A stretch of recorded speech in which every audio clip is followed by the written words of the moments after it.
Chapter 20. George takes control of his bus.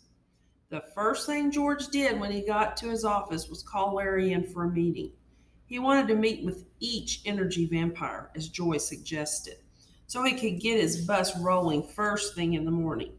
He knew he needed to take action fast. The team was waiting and they needed serious direction, focus, and positive energy today.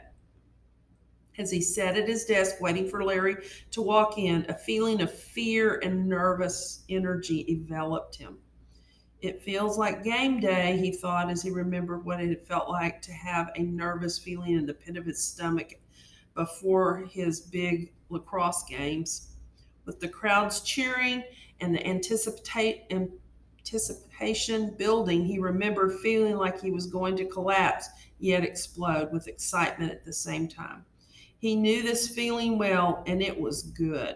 It made him feel alive and let him know he was ready. Plus, his nervous energy had often become fuel for some of his best performances. It's game day, he thought. For the first time in a long time, he felt alive and ready. As soon as Larry walked in, and before he could make a negative comment to George for interrupting his creative thought processes, George struck hard and fast. He told Larry point blank that he had enough of Larry's negativity, and if he didn't help move the bus forward in a positive manner, then he was off the bus, effective immediately. Larry, while in shock at George's directness, responded with willingness and agreed to George's demand for positive energy and positive contribution. George wasn't surprised. He knew Larry had a family and couldn't afford to lose his job right now. Tom, on the other hand, was a completely different case. He had no allegiances to anyone, especially to George. They had never liked each other, and they both knew it. But this isn't a matter of liking each other, George thought. It's a matter of getting things done and having the right team in place for the NRG 2000 product launch. So when Tom walked in, George was ready.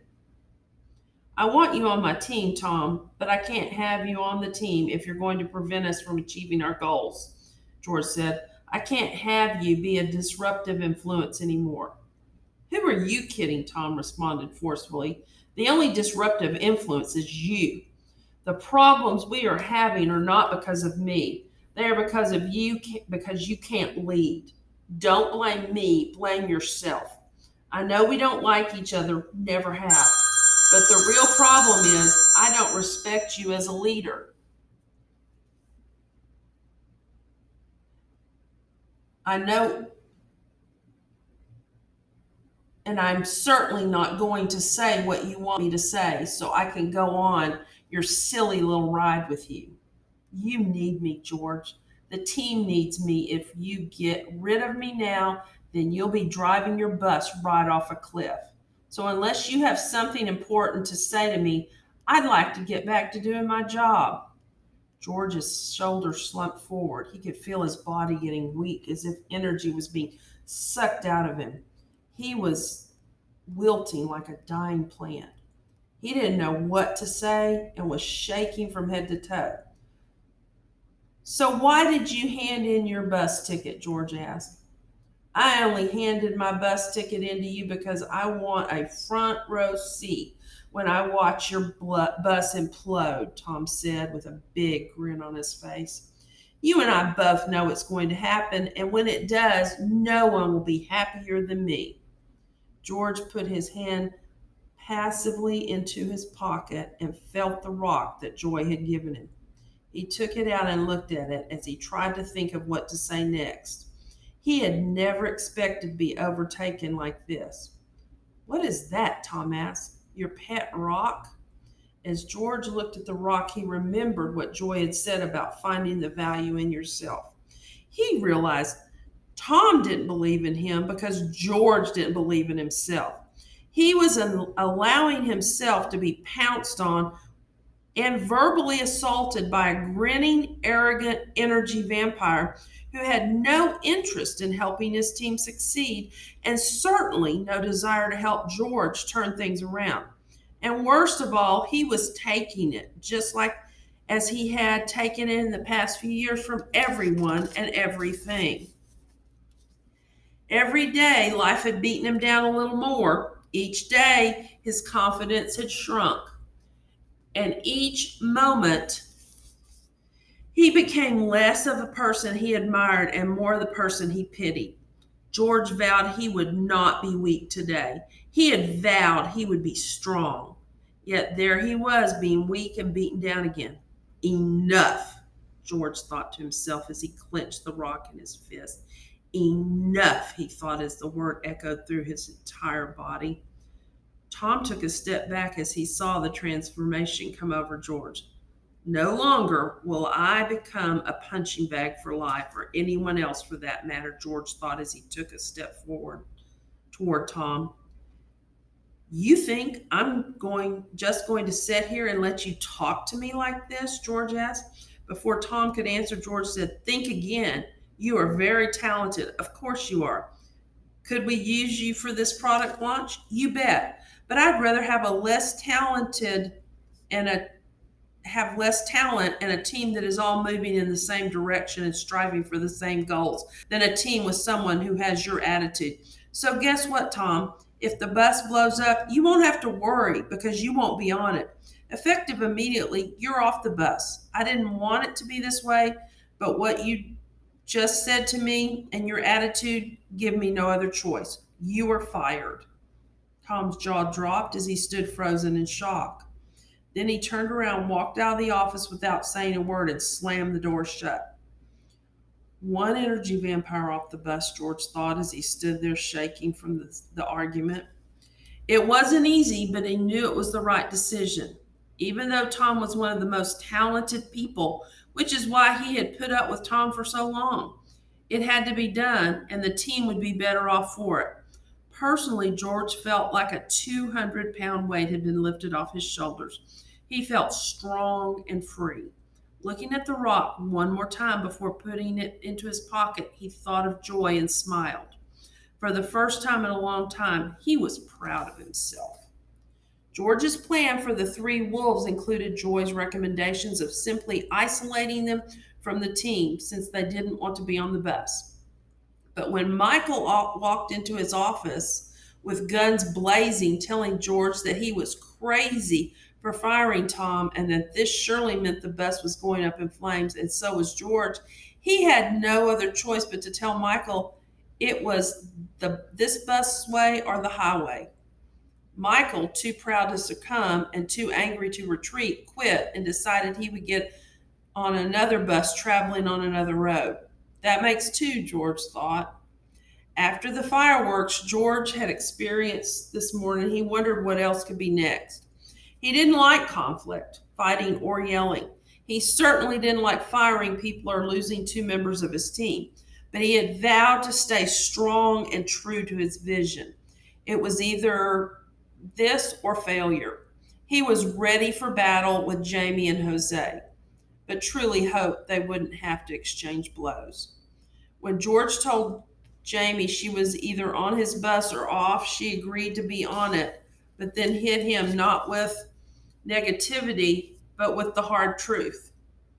I've worked for you for several years now, George, she said, and every year, every day for that matter, you seem to get grumpier and more bitter.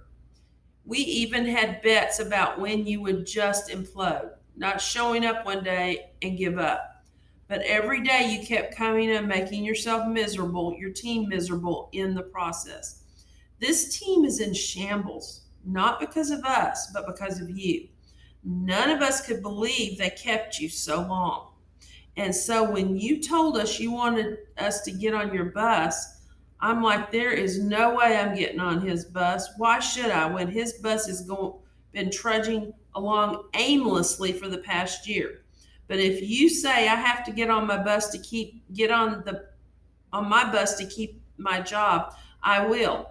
I will get on it, but I want you to know why I didn't get on it in the first place. George sat there stunned. He knew everything she said was true, and yet it was difficult to accept it. He didn't know what to say or how to respond. He wanted to tell her about Joy, the energy bus, and what he had learned. But he was paralyzed, and besides, he didn't have time to get into it. All he did was thank her for her honesty and for being on his bus and waited for Jose, who was about to deliver another blow. When Jose walked in, George immediately said he was surprised that Jose didn't want to get on his bus after all they'd done together.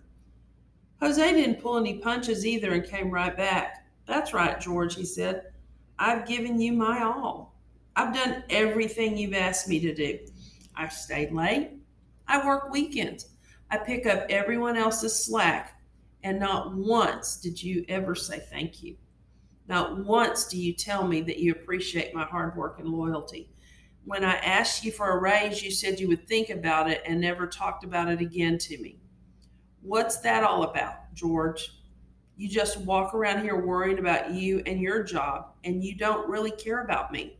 So when all of a sudden you ask me to get on your bus because you wanted to save your job and don't think we don't know that if this launch fails, that you're gone because everyone knows that, I'm supposed to get all excited and go, whoopee, I'm on the bus.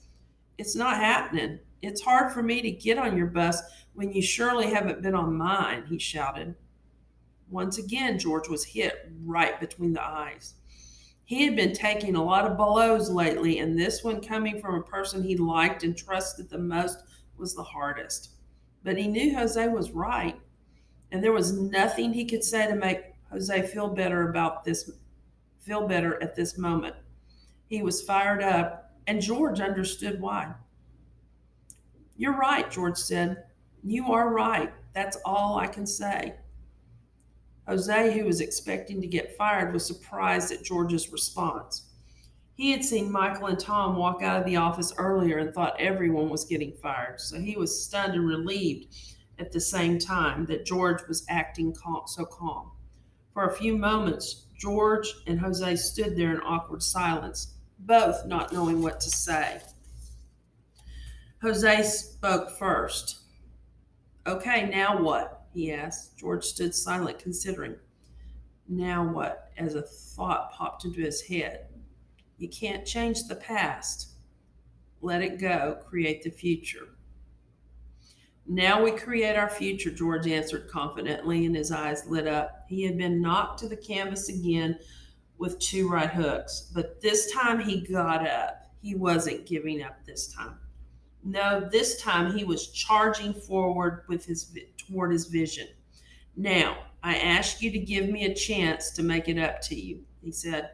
"I don't know how yet, but I'll think of something. Just please help me with the launch and let me prove to you that I'm someone you feel good about working for. Let me show you I'm here for you."